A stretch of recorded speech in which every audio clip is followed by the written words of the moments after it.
Mes chers compatriotes, bonjour, bonsoir, selon l'endroit où vous me suivrez. Je commencerai toujours mon propos en vous invitant à ceux qui ne se sont pas encore abonnés sur ma chaîne YouTube de s'abonner parce que le débat est tellement grand qu'il faudrait que nous tous, nous puissions y participer. Je remercie ceux qui viennent laisser leurs commentaires et ceux qui ont commencé à m'écrire.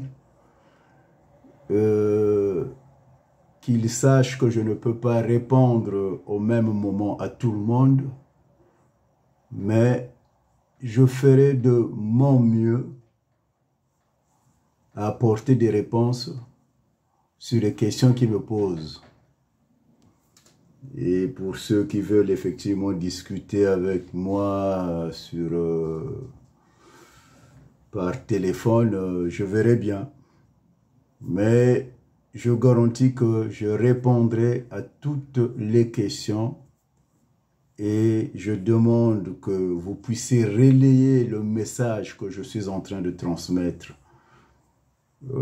à ceux qui ne sont pas encore au courant de ce nouveau concept dont je propose au peuple congolais. Ceci dit, aujourd'hui, je vais vous lire les motivations qui ont fait que j'arrive à concevoir ce concept qui paraît être une collaboration avec le pouvoir en place. Mais ça, c'est une autre paire de manches, j'y reviendrai dans un article où je vais tout étaler. Quant à la question des stratégies, je pense que je ne viendrai pas les étaler sur la toile. C'est une équipe qui est là. Et dans un avenir très proche, l'OCJ prendra corps sur le territoire congolais. Ceci dit,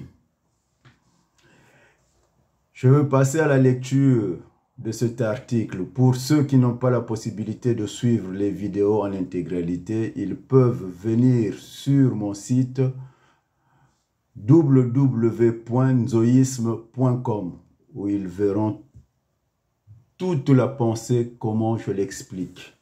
Je l'expose. Opposition citoyenne de juxtaposition. Rassemblement des citoyens, peuple congolais, unissons-nous pour un projet commun. Mettons Dieu entre nous.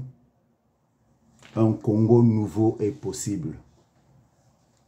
L'opposition de juxtaposition, en sigle OCJ, est une démarche citoyenne et politique, un rassemblement de toutes les couches sociales et de toute obédience idéologique dans l'objectif d'atteindre un cadre de concertation et de dialogue apaisé entre Congolais.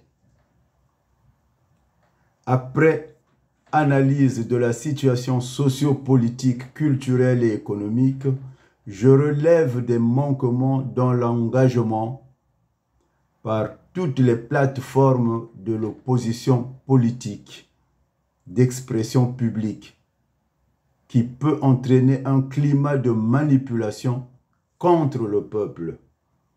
La défiance du peuple envers les hommes politiques, les institutions étatiques demeure une préoccupation essentielle de ce dernier, qui éprouve les pires difficultés à assouvir ses besoins au quotidien. Ainsi, au plan socio-sanitaire et éducatif, on pourrait constater notamment la dégradation de toutes les infrastructures héritées de la période coloniale et post-coloniale, comme des hôpitaux, des écoles, l'université, la fonction publique, l'armée, la police et j'en passe. À cela, il faudrait ajouter l'inadaptation des formations professionnelles et qualifiantes, la carence et la vastuité en équipements sanitaires, industriels et manufacturiers, l'insuffisance dans le déploiement dans l'ensemble du territoire national du personnel médical et enseignant, la définition d'une nouvelle vraie politique pénitentiaire par un découpage géographique des centres de correction et de rééducation, ainsi que l'actualisation des peines infligées aux justiciables qui aujourd'hui s'apparentent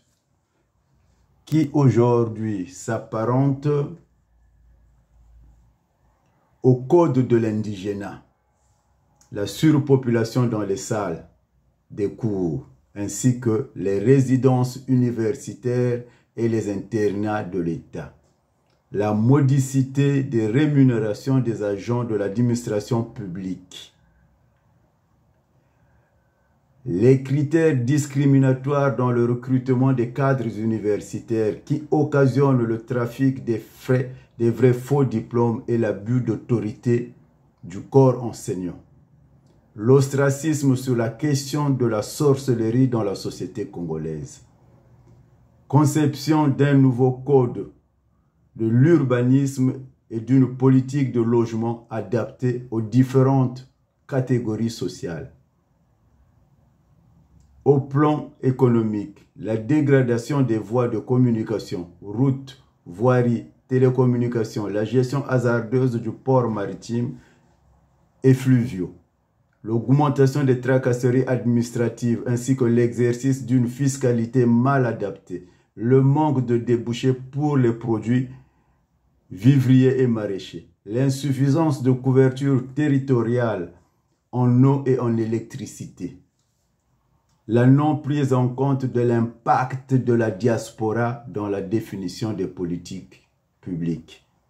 Au plan culturel, revalorisation des connaissances et savoirs traditionnels, l'édification des espaces sectoriels de documentation et de lecture, promotion et valorisation des arts primitifs. Sur le plan politique, le non-respect des contre-pouvoirs, une assemblée non représentative, non conforme à la sociologie nationale, déficit d'intégration des paysans, des inactifs, des retraités. Pour faire cause commune, il n'y a pas plus que l'engagement qui vaille, afin de redonner un nouveau souffle à l'opposition. C'est pour cela qu'il nous faut créer un nouvel espace public accessible, constructif pour tous. Ainsi donc, ma proposition est la création de l'opposition citoyenne de juxtaposition, en sigle OCJ, au regard de cette situation chaotique. Sur ce, je veux clore ma lecture en vous communiquant mon email armand.manziono@gmail.com en minuscule.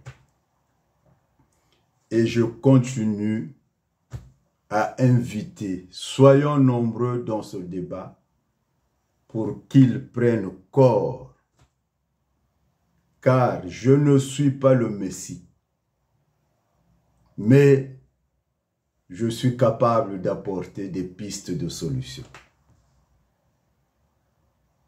Chers compatriotes, pour aujourd'hui, c'est par là que je finirai, tout en vous priant de sortir dans les petites querelles qui nous perdent le temps. Ceux qui sont au pouvoir font ce qu'ils peuvent faire, ils ne savent faire que ça. Nourrissons notre réflexion, nous y arriverons car la fatalité n'a jamais de place dans la vie. Dieu est entre nous C'est lui qui ouvre les portes, c'est lui qui ferme les portes du derrière. Mettons Dieu entre nous. Je vous appelle au rassemblement. J'en ai terminé et à bientôt.